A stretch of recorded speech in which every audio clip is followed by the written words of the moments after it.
di Warnet bareng aku Anastasia. Nah seperti biasa podcast ini bisa kalian dengerin di Spotify Warnet dan juga ditonton langsung di YouTube channel kita Hypernet Technologies. Nah kalau di episode-episode sebelumnya kita tuh banyak bahas hal-hal yang technical banget nih, serius banget.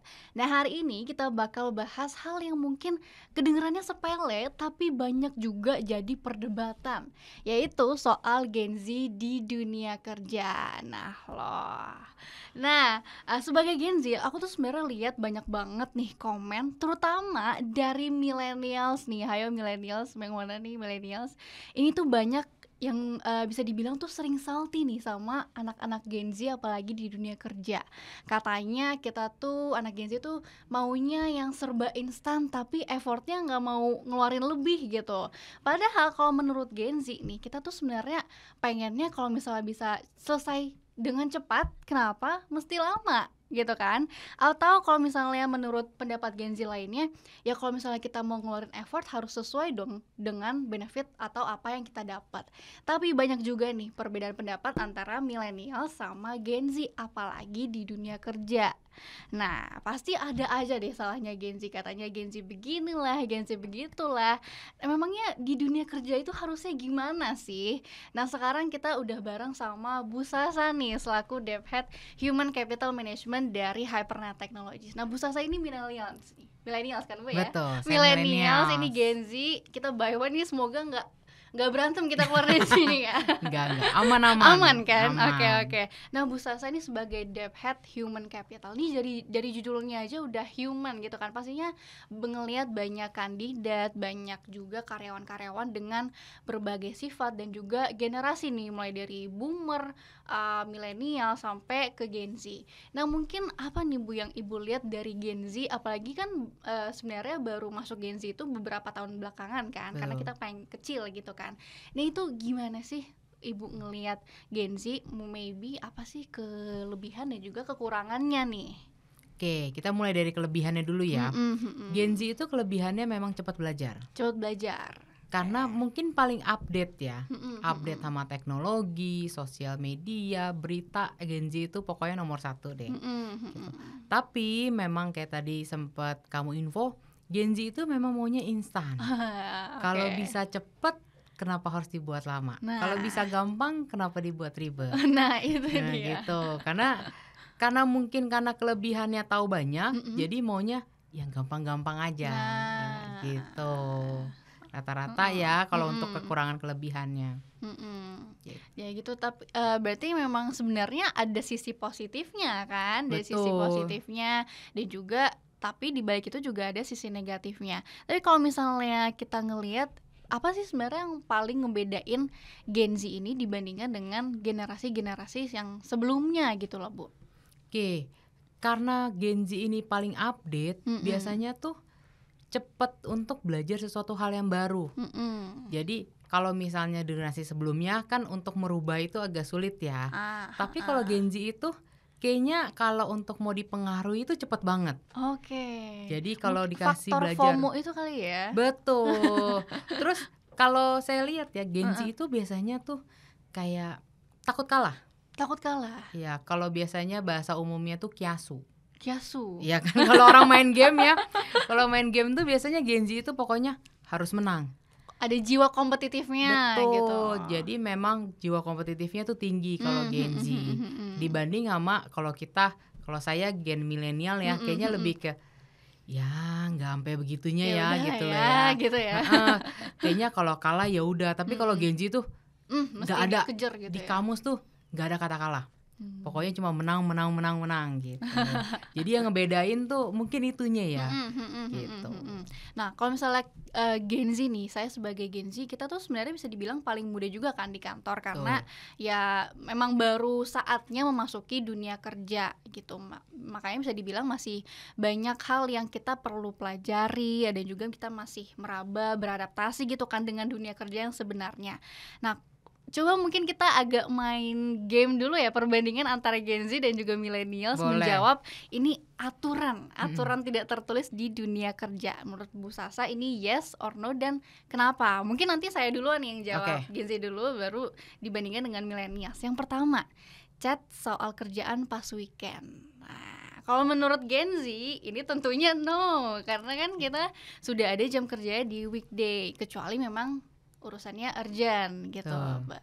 Tapi kalau di luar itu berarti no. Kalau menurut millennials nih, gimana nih chat soal kerjaan pas weekend? Oke, kalau millennials masih setengah-setengah sih ya. Setengah-setengah. Yes or no-nya ya. Karena kadang kita bisa bilang yes, karena balik lagi kalau millennials itu kita ngomongnya adalah tanggung jawab. Betul. Bukan ngomong karena waktu kerja. Balik lagi, ya tanggung jawabnya, tanggung jawab pekerjaan adanya di weekend ya mau nggak mau kita tetap harus kerjain. Ya, tapi kalau no-nya ya memang di mana-mana idealnya weekend itu adalah waktu buat kita diri sendiri ya. Istirahat. Gitu. Kalau sekarang bilangnya buat healing.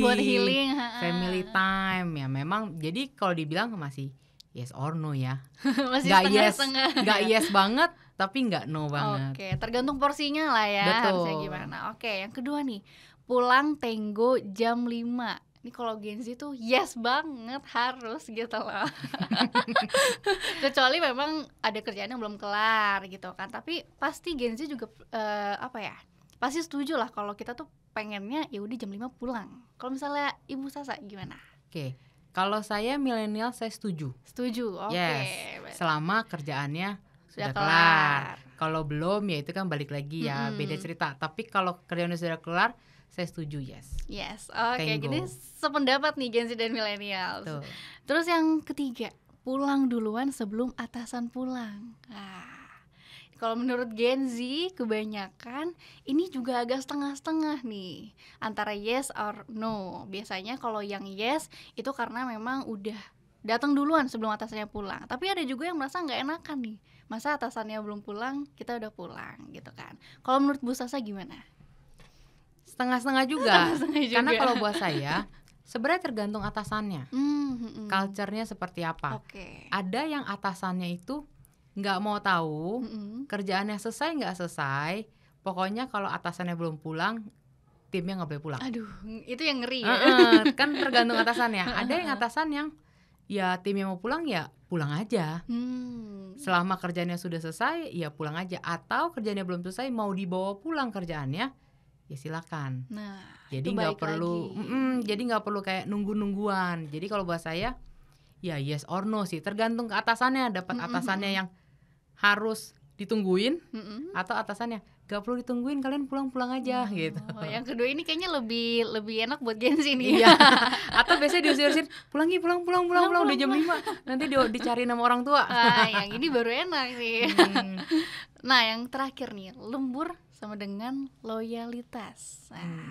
Kalau menurut Gen Z mungkin ya kebanyakan no kali ya, karena nggak bisa diukur loyalitas itu dari lembur. Siapa tahu lembur ini karena memang time managementnya saat dia kerja, jam kerja tuh nggak begitu baik, makanya akhirnya lembur. Nah, kalau menurut Bu Sasa gimana? Kalau menurut saya sama. Saya setuju. Jadi lembur itu bukan berarti loyal. Karena balik lagi, saya setuju time management. Kalau nggak perlu lembur, buat apa lembur? Jadi jangan sampai orang berasa bahwa orang yang pulang paling terakhir berarti kerjaannya paling loyal. Belum tentu. Kalau lemburnya karena main Mobile Legend, sama aja. Iya kan? Lemburnya karena nonton Netflix di kantor, sama aja. Betul. Berarti memang lembur tidak sama dengan loyalitas ya semuanya. Ya. Setuju. Berarti ini Bu Sasa ini millennials yang sangat akrab nih kayaknya dengan Gen Z nih, karena dari tadi jawabannya mirip-mirip ya kita ya. Karena udah mirip-mirip nih. Oke, nah betul tadi kata Ibu Sasa yang sebenarnya ini tergantung dari lingkungannya juga, dari atasannya dan juga bagaimana culture dari dunia kerjanya itu sendiri. Nah, memang kalau misalnya saya banyak juga nih survei ke teman-teman Gen Z, kenapa mereka tuh bisa suka nggak betah di suatu kantor atau perusahaan, itu memang karena pengaruh paling besarnya adalah dari lingkungan kerjanya gitu kan. Biasanya kalau anak-anak Gen Z bilangnya kalau toxic mendingan resign aja deh gitu kan. Nah, apalagi dengan aturan-aturan yang tadi tidak tertulis itu tadi, banyak yang bilang tuh jadi kayak aduh jadi beban banget lah buat mereka. Berarti sebenarnya Bu Sasa setuju nggak sih soal millennials atau perusahaan tuh sebenarnya juga harus loh meninggalkan apa ya, semacam aturan-aturan yang sebenarnya udah nggak relevan lagi gitu. Oke, kalau dari saya sih saya setuju banget. Karena gini, kedepannya mau bagaimanapun Gen Z akan yang menjadi leader. Betul. Karena generasi akan berputar. Jadi suatu saat yang akan memenuhi semua perusahaan pasti mayoritas karyawannya akan Gen Z. Gitu. Jadi buat saya perusahaan juga harus menciptakan suasana bagaimana Gen Z ini bisa nyaman. Ditambah kita tahu Gen Z ini memang karakternya beda ya, daya juangnya beda, mungkin pengalamannya beda, karena lebih instan. Sekarang mau apa-apa lebih gampang, mau cari informasi, belajar dulu kalau di zamannya milenial atau sebelumnya kita tuh belajar harus ikut training. Kalau Gen Z sekarang kan sebenarnya googling udah ada, semuanya online. Iya, nggak usah pusing-pusing. Terus mau cari apa ke Mbah Google keluar semuanya ada. Gitu. Jadi memang kalau menurut saya wajib banget perusahaan harus bisa beradaptasi. Jadi kalau memang dianggap kayaknya sudah nggak relevan, ya nggak boleh tetap dipertahankan. Karena kalau dipertahankan, saya yakin nggak akan ada Gen Z yang betah di sana. Padahal kalau kita lihat Gen Z itu adalah justru potensi besar. Karena apa? Mereka yang paling update. Mereka daya tangkapnya paling cepat. Jadi kalau mau punya perubahan besar ya kayak sekarang banyak justru Gen Z ini yang membawa perubahan. Gitu. Jadi memang harus bisa beradaptasi biar mereka nyaman. Karena kalau mereka nyaman, saya yakin perusahaannya pasti akan banyak berkembang ya. Karena akan ada nilai-nilai baru. Suasananya beda. Suasana kantor yang Gen Z dengan isinya gen-gen milenials ke atas, yang mungkin umurnya udah 40-an ke atas nih, dengan yang isinya 20-an, beda. Pasti beda ya? Beda, karena pasti lebih fun yang sama teman-teman yang masih fresh, 20-an. Jadi harus adaptasi sih, tapi kalau nggak adaptasi, ya agak sulit ya berkembang di dunia industri sekarang ya. Gitu. Apalagi semuanya udah serba digital sekarang ya. Iya. Oke. Apalagi kalau game sebelumnya pasti masih ada yang gaptek. Tapi kalau Gen Z kayaknya kemungkinan gaptek kecil ya. Di zamannya saya nggak main TikTok. Tapi kalau Gen Z kayaknya nggak mungkin nggak mungkin nggak main TikTok. Punya akun followersnya banyak mungkin. Nah. Gitu. Oke. Nah, masalah perbedaan generasi antara Gen Z dan milenial atau Gen Z dengan boomers ini pastinya nggak cuma terjadi di generasi yang sekarang aja dong. Pastinya pas Bu Sasa dulu baru masuk banget ke dunia kerja, pastinya juga ada generation gap gitu ya dengan rekan-rekan kerja yang udah lebih tua. Nah, ada nggak pengalaman seperti itu nih Bu? Dan gimana sih cara ngatasinnya dan juga beradaptasinya nih mungkin? Oke, ada. Kayak dulu yang saya rasain, kita kalau millennials tuh paling kayaknya agak males ya kalau ke kantor tuh pakai kemeja tangan panjang. Tapi kalau gen-gen sebelumnya, boomers gitu ya, kayaknya ke kantor tuh pakai sepatu pantofel. Udah rapi banget. Dulu saya pernah ke kantor kan enak pakai sepatu kets ya.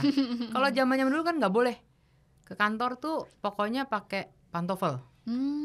Nah kalau sekarang, kalau pakai pantofel diliatin mau kemana Pak, mau rapat di kelurahan mana, atau mau meeting di mana gitu. Jadi ngerasain sih dulu nggak nyaman banget pas masuk, pas kerja kalau misalnya atasannya masih nggak adaptasi ya dengan zaman tuh kayak, kok kolot banget ya. Kalau mau kasih data laporan juga formatnya kok masih lama banget, mesti ngeprint. Terus juga udah tulisannya masih yang masih normal gitu loh. Font tulisannya kayak sekarang kan kita udah nggak pakai font tulisan normal ya, udah lebih berkarakter gitu. Terus nggak boleh pakai make up yang gimana, mesti natural gitu ya. Nggak boleh pakai rok yang pendek, di atas harus roknya di bawah lutut banget. Iya, kalau zaman sekarang, kalau pakai bawah lutut nanti dipikir mau ke sekolah atau mau kemana. Kan harusnya ya udah lebih fun gitu. Jadi dulu ngerasain sih. Tapi sekarang udah lebih casual ya. Betul, karena dulu ngerasain, jadi pelan-pelan kita jadi ya gimana cara kasih pengertian.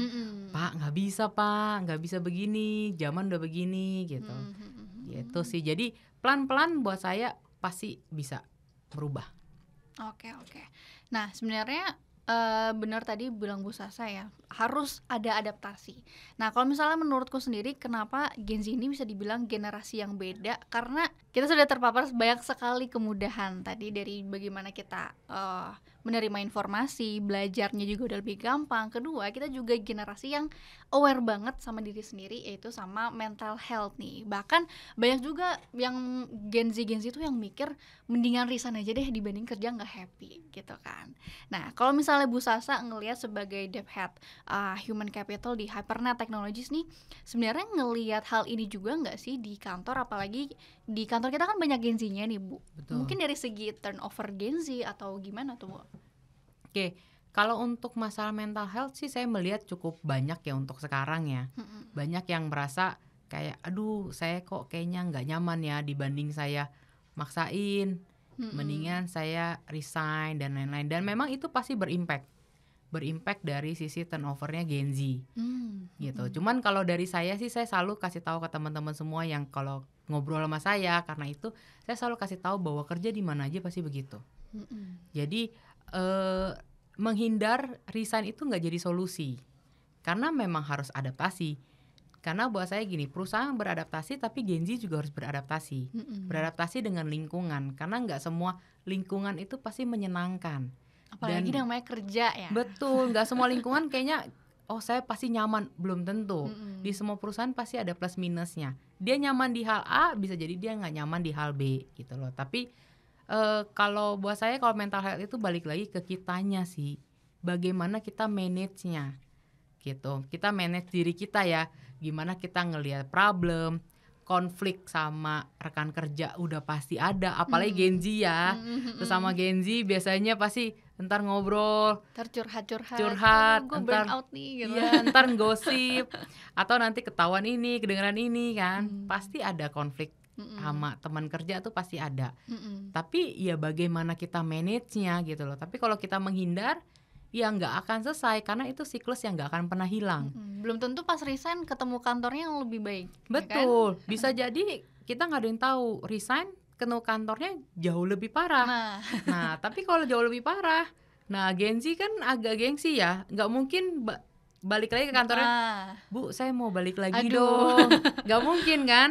Gen Z kan pasti pokoknya anti. Kalau sudah resign dari tempat itu nggak balik lagi. Jangan balik lagi gitu. Tapi kan akhirnya sayang, karena ya itu dimanapun kerja ya sama aja, pasti akan ngalamin. Tapi gimana kita manage-nya, tapi kita juga sama-sama gitu loh. Kalau ada masalah ya didiskusikan lah, diobrolin gitu loh. Karena buat saya, apalagi di Hypernet, kita selalu mau mendengar dari teman-teman semua, kritik atau saran, biar apa?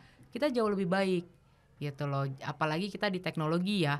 Gen Z itu pasti jadi maskot-maskotnya justru di bidang teknologi. Jadi gimana caranya Gen Z-nya juga bisa bertahan, belajar adaptasi, tapi bagaimana perusahaan juga belajar untuk bisa menerima dari karakter Gen Z.